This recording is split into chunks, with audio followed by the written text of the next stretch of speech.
It is a Tuesday night, and I am so excited to introduce everyone to our latest batch of scholars, the Anthony Veasna So Scholars. And also, we are joined by a novelist to share her work coming out in June. And just a little bit about the Anthony Veasna So Scholars. I'm super honored to be presenting today and saying a little bit something about Anthony. I never met him, but I've known of him, and I think it would have just been a matter of time before we crossed circles because we had mutual friends. He's in the West Coast. He was in the West Coast, so a little bit harder to have met, but during his untimely demise, he was really becoming this legend in the literary circles. He had this collection coming out and his novel.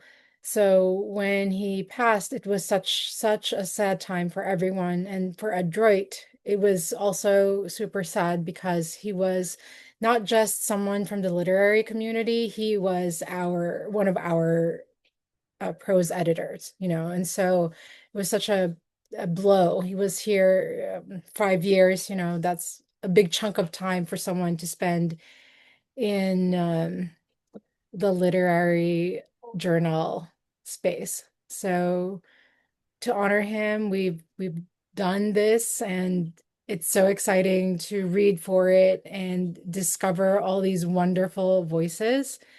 Um, and so it's just such an honor for me to present them to everyone, and I'm super excited by each and every one whose words we'll all hear. So, oh, also, this is the time for me to say that we are a nonprofit organization, and if you have a few dollars to spare, we're always looking for people to give us some money, some love. If you love literature, you will love helping other people find their way into literary circles. Please give us your support. Okay. And I think someone will put in the chat our website where you can donate if you choose to. Um, our first reader will be um, Adesuwa Agbonile. She is a Nigerian-American writer and the host of the Audible podcast Backlash, The Myth of Political Progress. She's a second-year MFA student at NYU, supported by the Goldwater Fellowship. She's the winner of the 2025 Brigitte Poirson Literature Prize, and her fiction has appeared in Pleiades, The Loveliest Review, and Hobart Online. In all her work, she aims to twist common conceptions of reality and conjure new ways of thinking and being. Please welcome our lovely reader. Hello. Ooh, okay, and I can see myself. I see what you mean about the spotlight. Hi everyone. It's really lovely to be here. I thank you so much to the Adroit Journal for this honor. I feel very honored and I'm really excited to be in such incredible company as well. Okay, so I thought I would just read the story that I submitted, and that is also going to be published in Adroit later this week, I think. It's called Brain Kid. So I think I'm just going to read from the beginning until we sort of get to a ending spot around 8 minutes. That's okay. Okay, this is Brain Kid. When Miss Gotti found out about my sponge brain, she got real excited. That was the summer of '91 when I was slurping up World Book encyclopedias like melting milkshakes. I'd sit next to Mr. Moe under the AC in the library and read through a whole book in the same amount of time it took him to get through that week's classifieds. Miss Gotti sat at her librarian desk and chuckled whenever I came to get a new book. I knew she thought I was just looking at the pictures, so I demanded she quiz me on what I had read. Got every question right. Sponge brain. But then Miss Gotti marched me over to the 870s part of the library and got me started on Virgil and Cicero. I found those guys a lot less interesting than the stuff about arachnids and bird life and CRISPR that I was learning in the encyclopedias. But for every book I finished, Miss Gotti would buy me whatever bag of candy I wanted from the vending machine, which felt like a pretty good deal. That all ended a few weeks later when mom declined to make meatloaf for dinner, and I shouted, "Oh, tempura! Oh, mores!" The very next day, she showed up at the library to drag me by the ear down to the 896 section. Don't even think about going back to those Latin guys until you read every African author in this damn building, she said in her scariest voice, every word coming straight from the chest. It was how I imagined chickadee alarm calls must sound, only the predator she was warning me about was her. On the last thinking day in August, Mom and I agreed that I could take a break from the 896s. Reading Devil on the Cross taught me that people in Kenya were getting robbed by greedy capitalists just like people in Harlem were. And I wanted to learn more about post-colonial political economies. To the 330s I went. Thinking days are when Mom and I discuss what we learned that week, how we learned it, and what it made us want to learn next. Other people call thinking days Sundays. On thinking days, we wake up in the morning and go outside to watch what Mom calls the Harlem Promenade. Everyone walking down 125th dressed like they want to be looked at going to church. Our church is Sonny's, the bagel place 5 blocks from our apartment. At Sonny's, we sit at a corner table and write our thinking day poems on the brown paper bags and ballpoint pen and read them to each other on our walk home. I like to make up new words and put them in my poems, like Philly Felly, an adjective that describes the light, silly feeling I get when I read my best friend Jayla's comics, or grunch, a verb for how I walk home from school after Donald and them call me a pussy for hanging out with only girls or hide my books in weird places. Mom and I agreed during a thinking day that language is malleable like clay. We get to come up with new words that work better for us. After the thinking day poems are read and we return home, the serious thinking begins. We cuddle up in Mom's bedroom, which is also the living room, but becomes a bedroom when Mom converts the sofa into a bed. Of course, we think every other day too, but thinking days are the only days for thinking. Every other day is for working as many jobs as you can find and trying to organize every animate object within a 2-mile radius, if you're Mom, or going to school and then grunching as far away from trouble as you can manage, if you're me. My very first memory is a thinking day. I'm 2 years old and tiny enough to fit into Mom's lap perfect, wrapped up in her sort of stale, sweet morning smell, watching her finger trace the words of the poem she's reading aloud to me. Is a poem she wrote just for me. When she gets to the word translucent, 5 lines down, I've already sounded it out in my head. I can feel its sound up there, banging around beautiful. And I think to myself, let me keep this word with me and all the other ones I've read too. Let me keep them all up here in my head so I'll always have all this banging beautiful. Always, always. Near the end of that encyclopedia summer, when I was hunkered down in the stacks, wondering how I might learn whether Marx knew any Black people or not, Miss Gotti shoved a flyer into my face. "This'll buy you way more candy than I ever could," she said.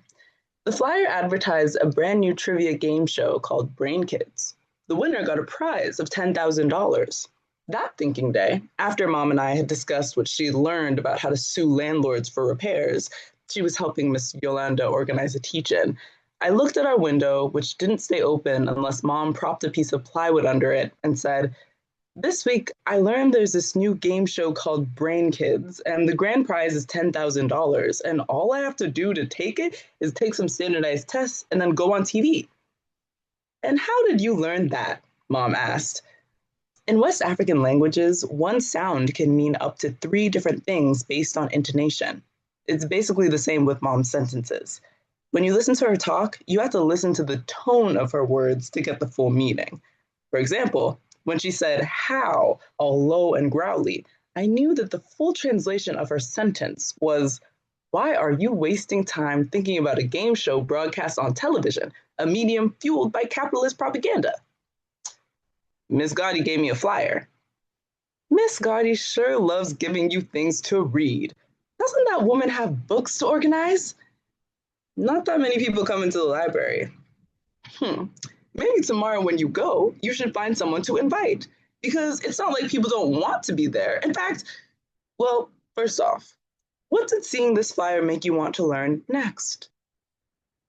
I was pretty sure I would win. So, what I really wanted to learn next was what would happen when I had $10,000.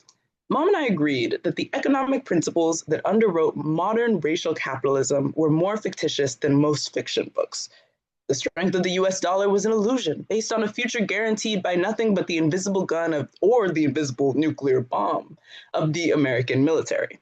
So I never felt guilty about stealing Skittles from the bodega down the street because money was fake and sugar was addictive, and the owner of the bodega was part of the petite bourgeoisie class of thieves and robbers hoarding wealth which belonged to the masses. And to make things worse, he wasn't even black.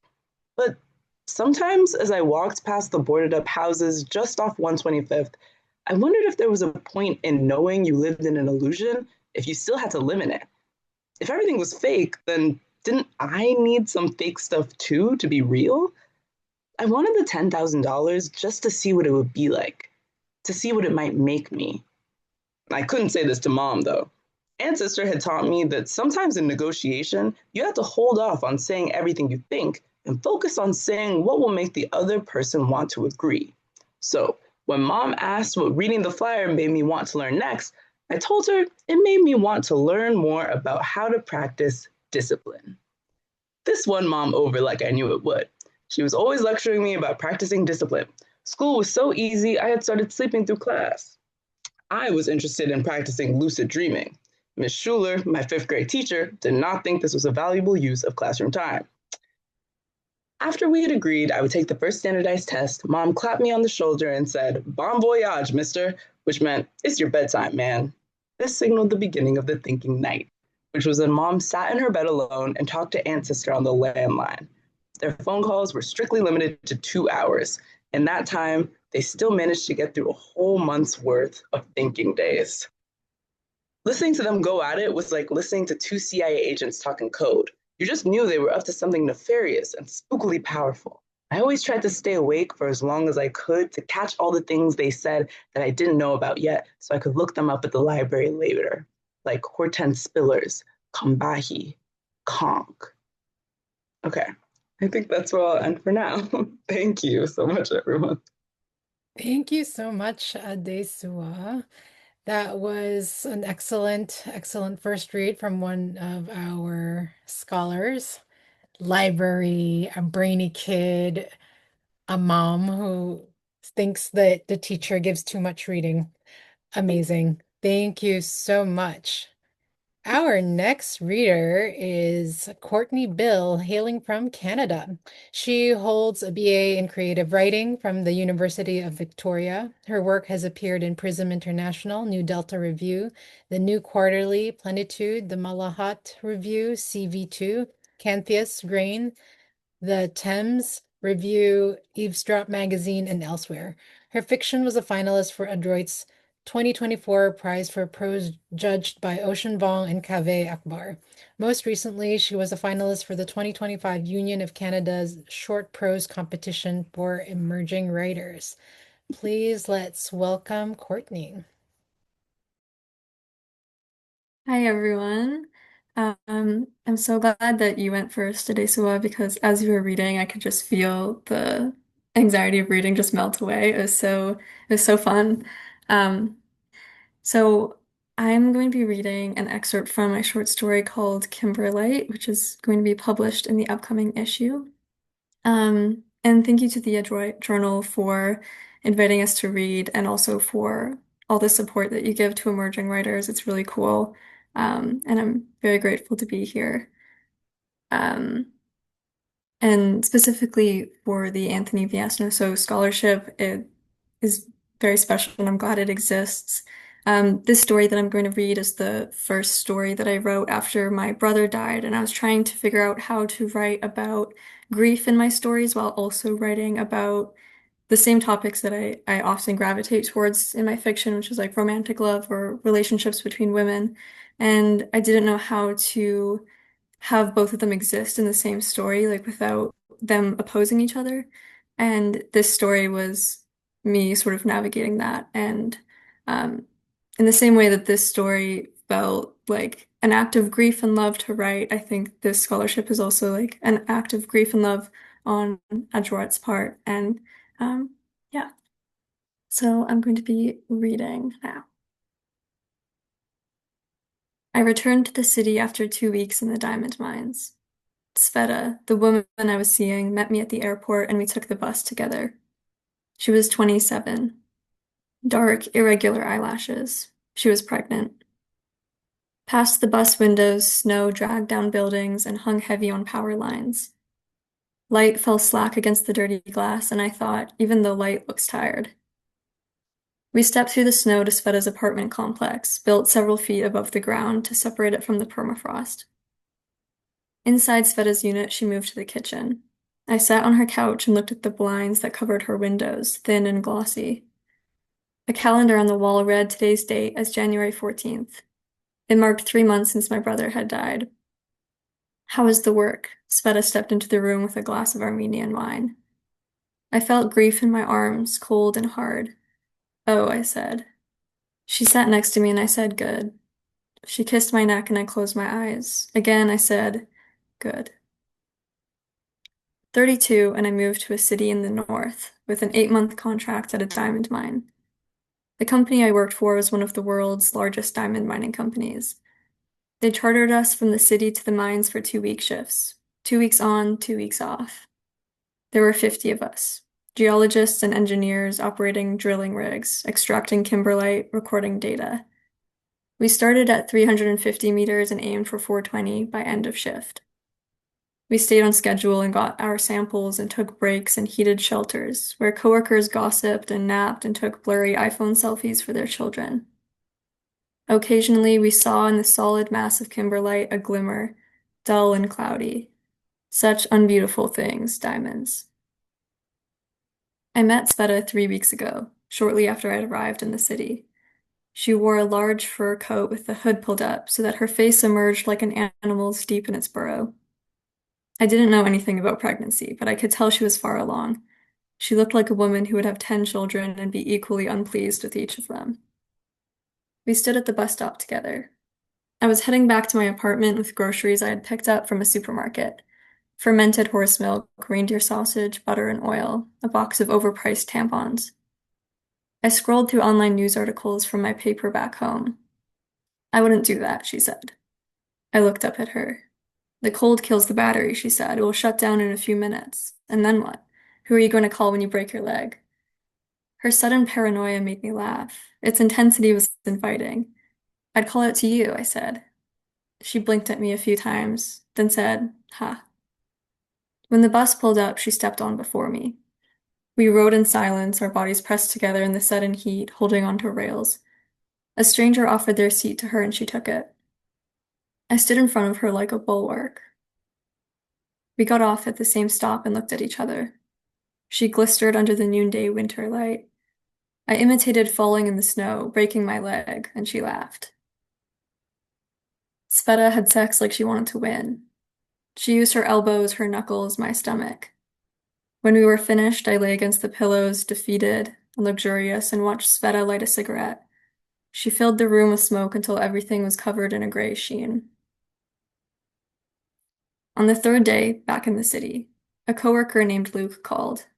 I hadn't seen him since we had returned from the mines, and I had no intention to. However, he invited me to a nearby cafe, and I accepted. Luke was in his early 40s with a buzz cut. He was Turkish and took our mutual foreignness as indication that we were tied in some way, when in reality we often misunderstood each other. How is the city treating you? He asked over coffee.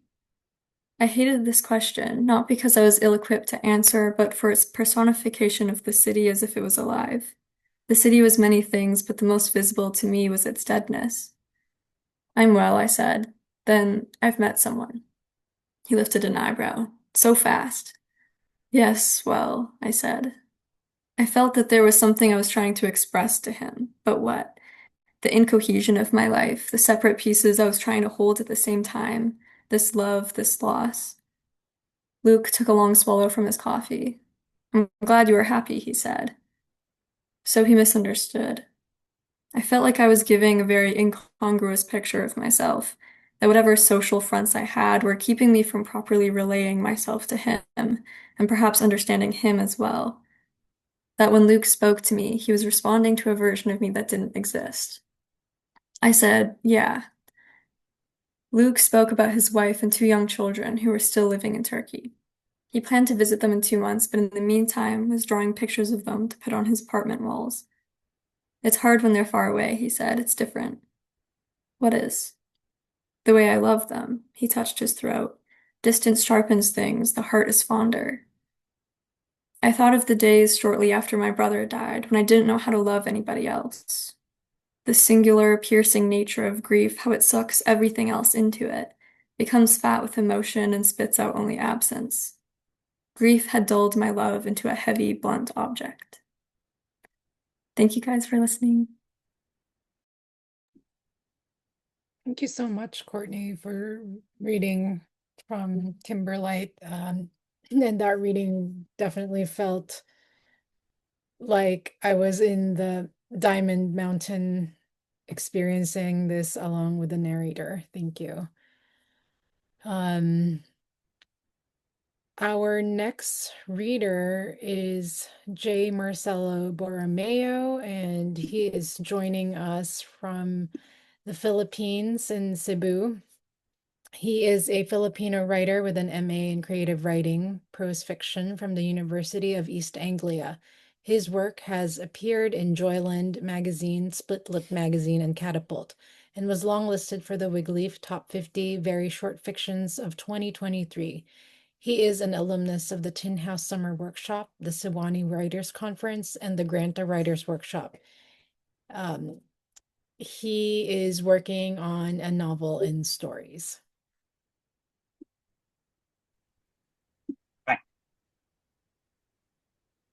Hi, everyone. Thank you so much for having me at Adroit Journal. It's such an honor to be named an Anthony Veasna So Scholar, and also an honor to meet everyone and yeah, share my work. I just want to give a shout out to my family who's here. Hi, Mom. Hi, Dad. Hi, Sa. Um, I'll be reading an excerpt from the story that's coming out in the journal. It's called The Hangers, and it's about a parent teachers association meeting that goes so poorly that the parents end up hanging the teachers. The forum opened with a question about uniforms. Would the school be strict if the parents moved to delegate certain days for non-uniform school wear, necktie Tuesdays, formal Fridays, etc., etc.? It's not easy to launder clothes twice a week, and the school can't possibly expect the parents to buy 5 whole sets of uniforms, not at the rate these boys are growing. The school answered that it was currently entertaining discussions, but for the time being, it was not anticipated that the uniform policy would change. Next came a question about the budget. Was it true that this year's tuition increases were going entirely into the rubberization of the basketball court? How would this benefit students who didn't use the court as much? The school provided a threefold answer. First, the budget increases would be dispersed towards several projects meant to distribute its value to meet the diverse needs of the student body, such as the school play. Also, the school was redeveloping its fitness program to encourage those less inclined towards sports to make better use of the school's fitness amenities. Finally, the school suggested that as much was perhaps not the best phrase to use in this context. Would the parents be inclined to consider as often? The parents nodded, some of them repeating the phrases as if they were splendid jackets or 2 new styles of gala dress. It leaves them to get a taste of their own son's education. The third question was directed towards a particular teacher. Would Mr. Guevara provide his rationale for assigning this novel, The Iliad, to his ninth grade students? The school, calling forward Mr. Guevara, corrected the misconception that The Iliad is a novel. It is an epic poem that aligns with the national curriculum's requirement to teach students diverse literary forms that improve comprehension, as well as the students' engagement with relevant questions pertaining to society, values, and human dignity. The school determined that the text would appeal to boys at this age, apart from being a classical text, aligned with the school's promise to offer world-class education that brings the world to the classroom. And now, a question on college preparations. Is the school considering engagements with foreign universities? It would be nice to encourage the boys to pursue their further studies abroad. The school answered that they were currently working with an academic partner to draw representatives for an international education fair in the coming semester. It was expected that the boys would get to engage with colleges from Europe, Australia, and God willing, at least one from the Ivy League, a possibility that swept a pleased titter over the crowd. But then a follow-up question raised by the previous parent. Could Mr. Guevara please discuss his lesson plan and how he expects to finish the text by the end of the year when the students are still in chapter 4?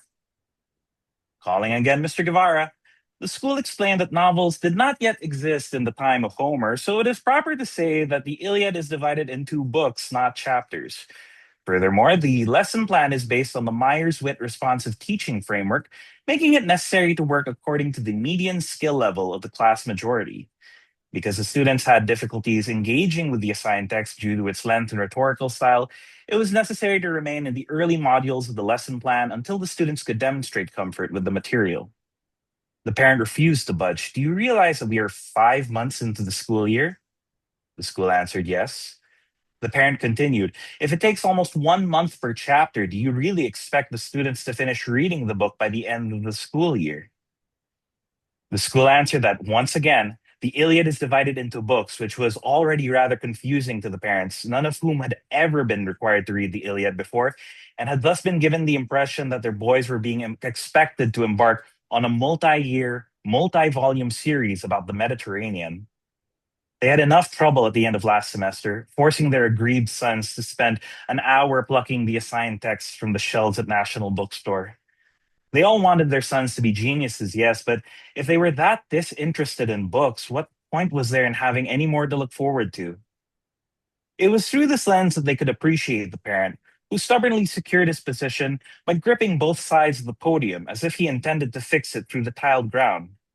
That is both condescending and beside the point, Mr. Guevara. You know exactly what I am talking about.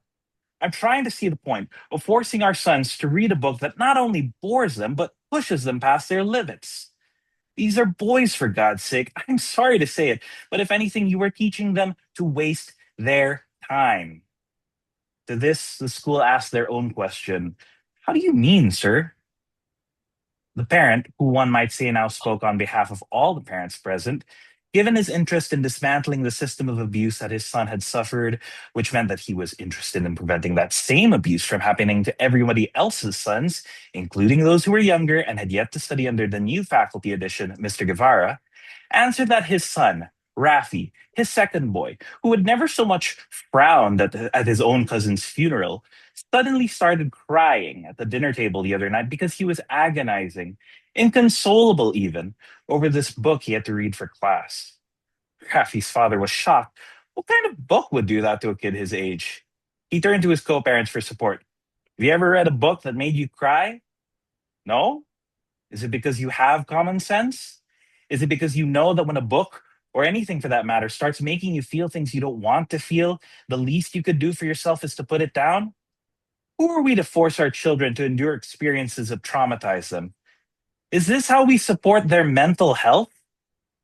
The crowd let out a noise of approval after hearing those last two words, as if to say without language, yes, of course, you cannot doubt that we love our children. Some of the parents were standing now, speaking over one another as though they all occupied the podium, or rather as though the podium had extended itself, stretching to catch the weight of every single parent who rose to their feet. The school assured, yes, sir. Thank you so much, sir, for sharing your concern with us, sincerely. And I can promise you that we will conduct further review on Mr. Guevara's lesson delivery as soon as possible. But if I could just, you see, in the hopes of reassuring you of the quality of education here, I just want to speak a little to our trust in Mr. Guevara's expertise. Mr. Guevara is a national scholar whose sheer effort and sense of industry allowed him to earn his way into the halls at Oxford and Yale.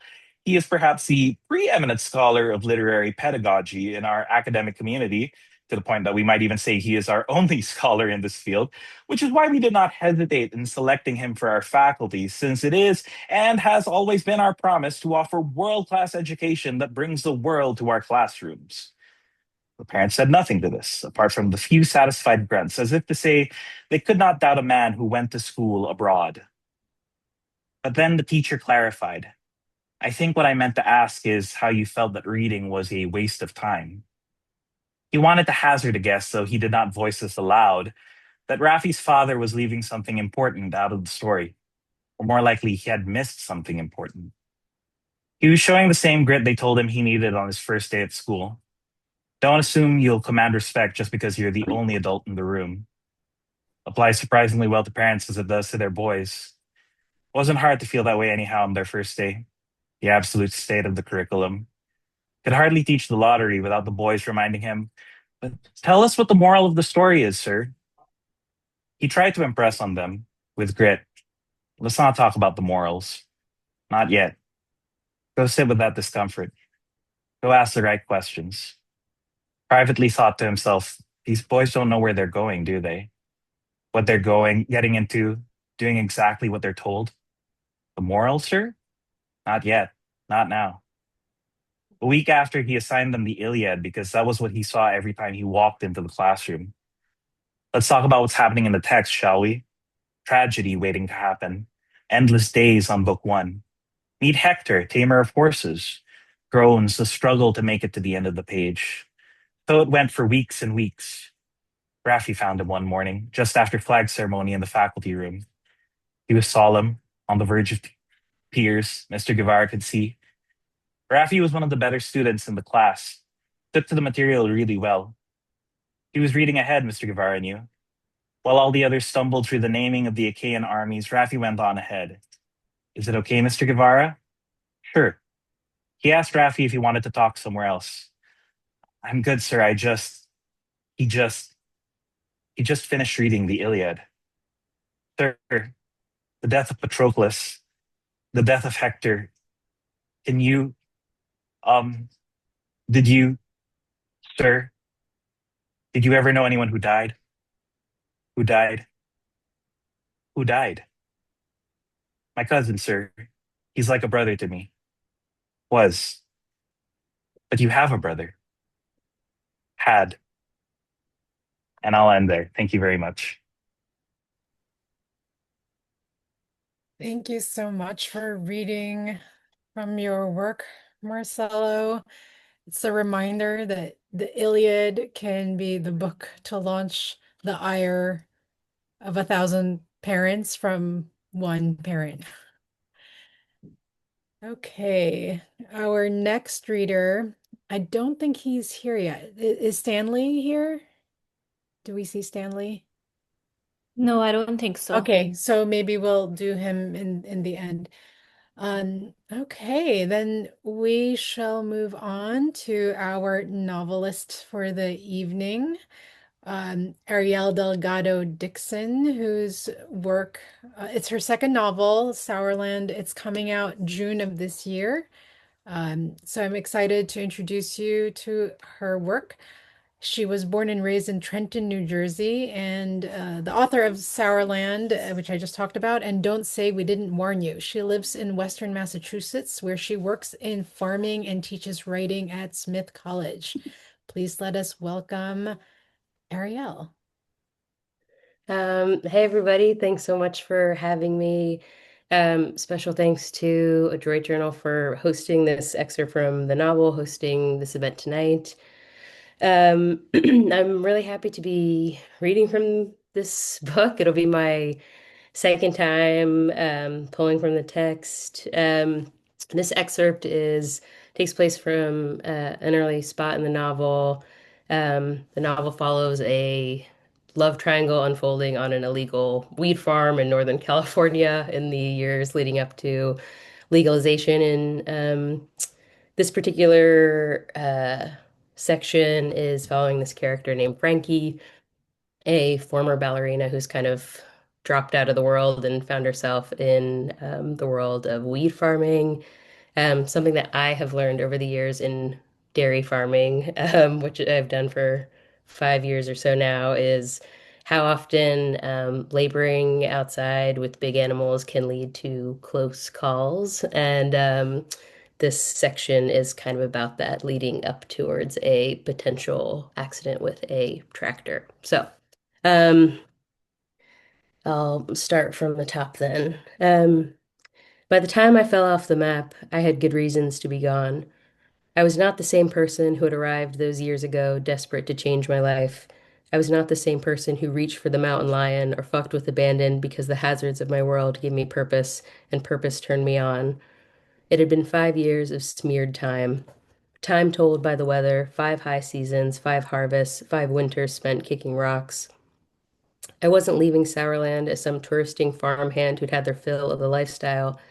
Even if Sapphire and I fell out of love, I still knew how to drive the skid steer. Even if we'd come to resent each other in the worst ways, I could still milk the cows and jerry-rig the manure spreader and treat the hens if one got bumblefoot. I sexed the plants and mastered the post-hole digger like a rancher. I fertilized and tended and tied and trimmed, and no one packed a pound faster than I could, not gentle Travis or even Sapphire.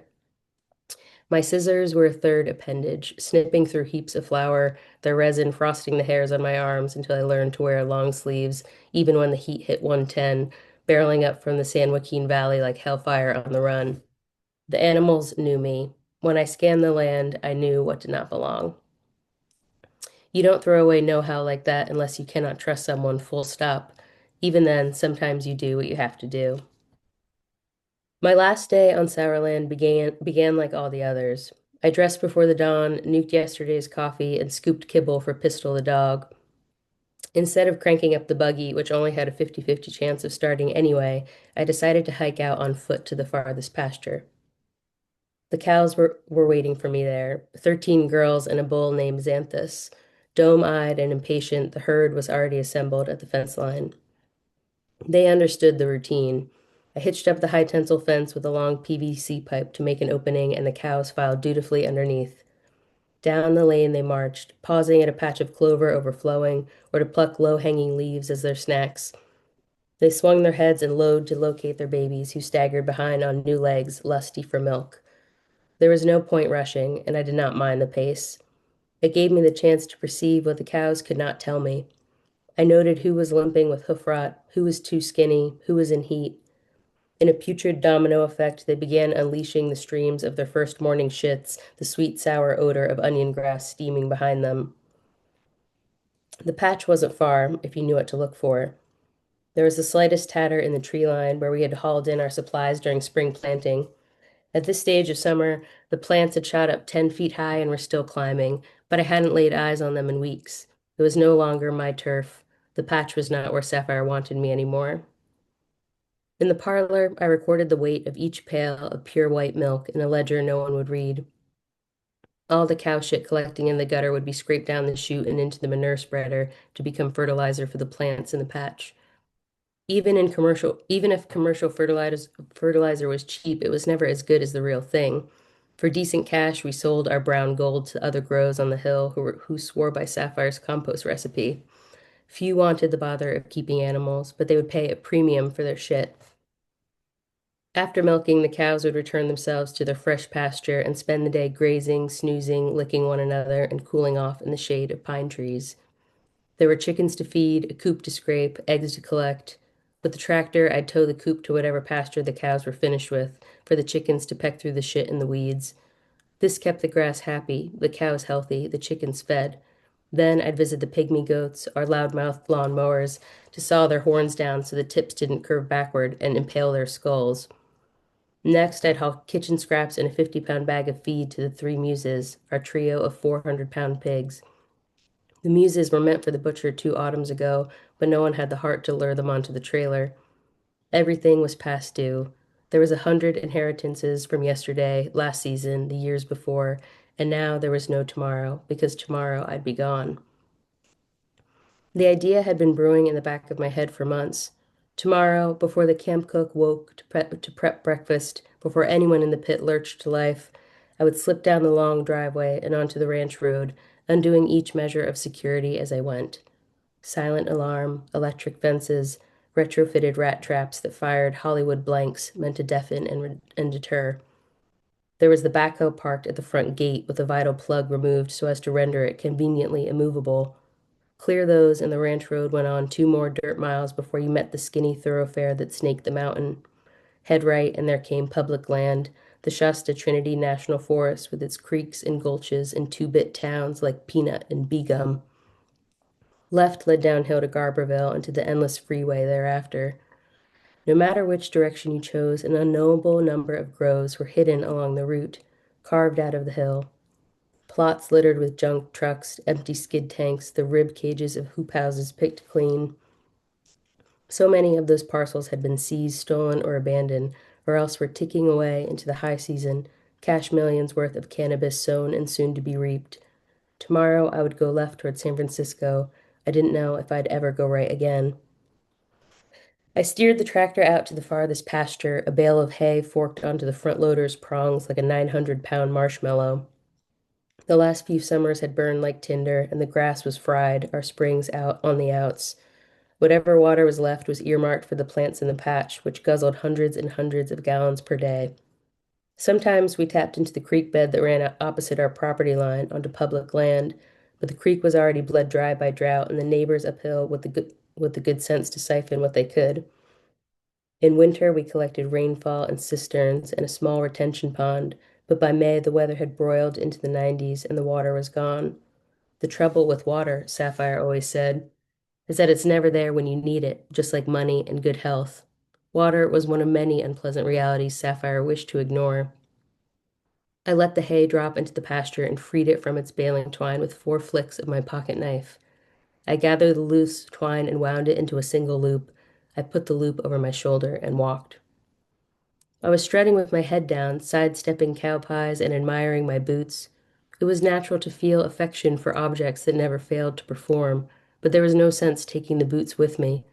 They were caked in old shit and leaked at the toes, and what would I use them for in the city? Still, I was seized by sudden tenderness for them and worry for their fate. I hopped back onto the tractor and fired it up.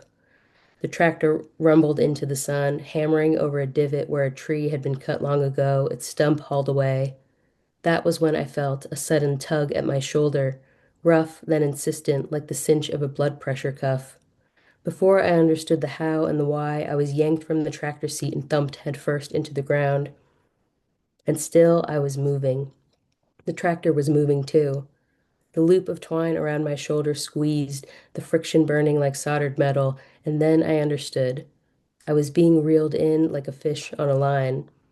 A loose end of twine had become tangled in the rear axles of the tractor, and as the tractor lumbered guilelessly ahead, driverless, I was on the other end of the twine, dragging behind on a short leash. With every inch the tractor gained, an inch of slack was eaten up. The twine constricted in its loop around my shoulder. I tried to pry my fingers under it, but there was no slack, no give. And I'll stop there. Thanks. Thank you so much, Ariel, for sharing us portion of Sourland. Again, it is coming out in June of this year. Unfortunately, so I just got word that Stanley, one of our fellows who were supposed to read tonight, he is unable to make it because he's still teaching class. So we have one final reader, our final Anthony Veasna So Scholar, Esmé Kaplan-Kinsey, who is joining us from Germany right now. Anyway, Esme is a California transplant living in Munich, Germany, where they are a visiting scholar at the Rachel Carson Center for Environment and Society. In their writing, they explore human-nature relation and deconstruct binaries that cast humankind in opposition to the natural world. Their work appears in publications such as Split Lip, Smoke Long Quarterly, and the Cincinnati Review. Please give a warm welcome to Esme. Hey, yeah. Thanks so much for coming, and huge thanks to the Adroit Journal for making this happen. I'm really honored. I'm excited to be here. I'm gonna read a little bit from my story that's coming out this week. It's called The Itch. It's about pet rats and STDs and the permeability of the body. And I'm just gonna jump right in the middle, and I'm gonna trust that y'all are gonna keep up. Roar wakes up to the itching. They are half asleep as they become conscious of it, and so the information reaches them from a weird fourth dimension in which they are a rat, and the itching is their own fur teeming with mites. In the quasi-dream, Roar sits back on their haunches and scratches with one long rodent foot. Then they wake up and morph back into a human being beneath a blanket. And then it occurs to them the itching is real and located entirely between their legs. Roar goes to the bathroom, strips naked, and searches their skin for bugs. There are no bugs, only itching, unless the bugs are invisible, which seems not entirely impossible, which means they could be anywhere at all, or even everywhere. When Roar pees, it feels like an entering sharpness, no exit. They text Arizona. If it hurts when I pee, do I have to go to the doctor? Girl, duh, Arizona writes back, like, right the fuck now. But first, there are dishes to wash, emails to respond to, a monstrous spreadsheet to update.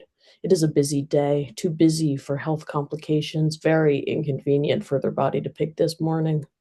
Truth be told, Roar finds the prospect of telling a doctor their condition more uncomfortable than the itching itself. And is it really even a medical complaint? Where does the itch live, on the skin or in the brain? All day yesterday, they'd been itching at the mere thought of bugs. A doctor can't do anything about that. Maybe a psychiatrist with their little orange bottles of brain-boosting pills, but you can't go to a psychiatrist and tell them it hurts when you pee, except what if you made the whole thing up, in which case you are actually in the right office after all. Really, Roar is worried they will go to the doctor and the doctor will tell them they invented the symptom. That would be really quite embarrassing. That would be like the mites had taken up residence in their brain. But by the end of the day, the itch has taken on a fiery edge, and there's the beginning of a weird smell, and Roar is distracted enough from their distractions, sweeping, making the bed, running the rats through a roll of paper towels so they get all long like weasels, which delights all three of them, the mite ordeal of yesterday a thing of the past, to Google clinics near me and book an appointment for a checkup tomorrow morning. This strikes them as remarkably similar to an online hookup. You type in a few phrases, you set a meeting time, then you drive to a room with a bed where a stranger tries to figure out what the deal is with your genitalia. Sometimes reassuring, often embarrassing, unfortunately necessary with some degree of regularity. Roar is faintly aware this is a less than helpful paradigm for thinking about doctors or hookups for that matter, but they stay amused by it because the other option is a spiral into disembodiment, which they are hoping to avoid. In any case, the rats are doing much better than yesterday. Their fur looks fluffy and clean and beast-free. And then we'll go down a little bit here. This is the final section. When Roar returns to their room, the cage is full of agitation. Something is awfully wrong behind the bars. In the substrate on the floor of the cage, Tofu is curled on her side, twitching in a disturbing, organic way. Constantine whirls around her in horror. Rats can't call the doctor or the psychiatrist. Rats just die. It is very clear to Roar that Tofu is about to die, and the immediacy of this fact overcomes practicality. They throw open the cage door and gather the little convulsing body into their hands with the idea that there is still time for one final moment of connection, one more instance of looking at each other and being creatures, seeing each other before one of them moves on to a new kind of being. And so there's a kind of hope in their reaching out, but it's all projection, that dangerous beast. The rat is dying, of course, can barely see or think anything, and in this state of vulnerability, Roar's hand is no comfort, rather a predator on the move, a snake or a weasel, something long and swallowing forever. And with the last of her strength, the rat sinks her teeth into Roar's pointer finger. And she doesn't unsink them, not even when Roar howls in pain and retracts their hand and shakes it around. Even then, the rat is still biting, and Roar can feel the teeth meeting somewhere in the center of their finger, and it's an entirely new sensation. They've been pierced accidentally by the world. Fuck their fear of permeation. It's happening now and always. There's a whole other entity attached to their body, and they're bleeding. The blood is on their shirt and on the floor and all over the rat's dying, unflinching clenching mouth, and then there's another shake, harder this time, no consideration for the rat. As the panic ensues, only the finger and what will become of it. Can you die from rat bites? Isn't that where the bubonic plague came from? And another yell, a roar even, and then they're loose from each other again, two separate creatures, still death between them, and Roar feels it and is worried it might be coming for both of them somehow. Perhaps the dying has been passed along, or even not the dying, but the rat's actual biology. They've read enough to know bites are a proven method of contracting beasthood. Think werewolves, vampires, etc. Perhaps their cells are turning rodent already. So they place Tofu back in the cage to die, because what else are they supposed to do? And they call the emergency vet line to ask, why is my rat having a seizure? And also, will I die from a rat bite?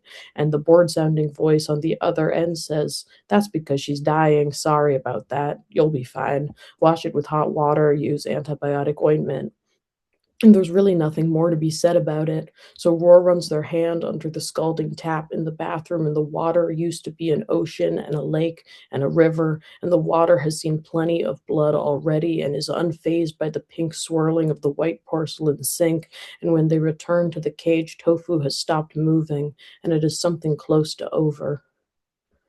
Roar digs a hole underneath the crepe myrtle trees on the street outside.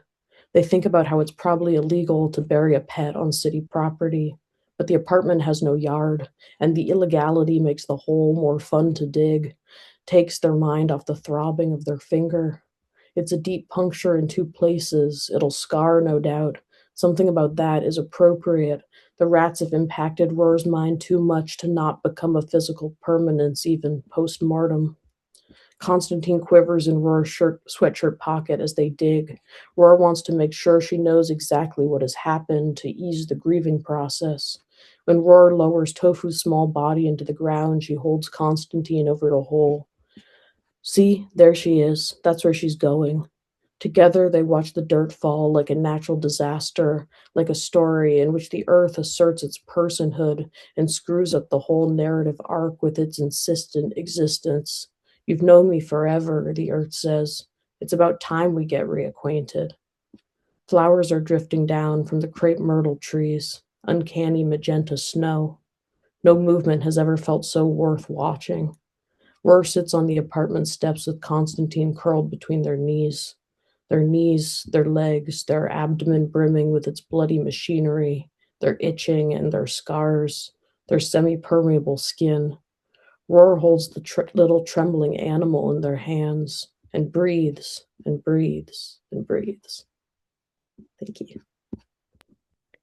Thank you so much, Esmé, as you took us into the adventure of this relationship with an animal, and its death. It made me think about everybody's reading. So I think until I heard the scholars reading tonight, it didn't connect to me that the themes have been education, death, and grief, which, I mean, yeah. What a talent, everyone. I hope you all enjoyed hearing this polyphony of voices from our 2026 Anthony Veasna So Scholars. And of course, to Ariel, thank you for joining us, and congrats on the sophomore novel. Such an achievement. And yes, James, we are super excited for these stories to come out soon. And tomorrow is the poetry reading. So if you have time and want to chime in, feel free to join. And of course, again, another plug for donations. If you feel so called to keep supporting our work of looking and finding voices like the voices you've heard tonight, please consider donating. Okay. Heidi, is there anything else we should talk about? No, thank you everyone for reading, and thank you for showing up and supporting these wonderful writers.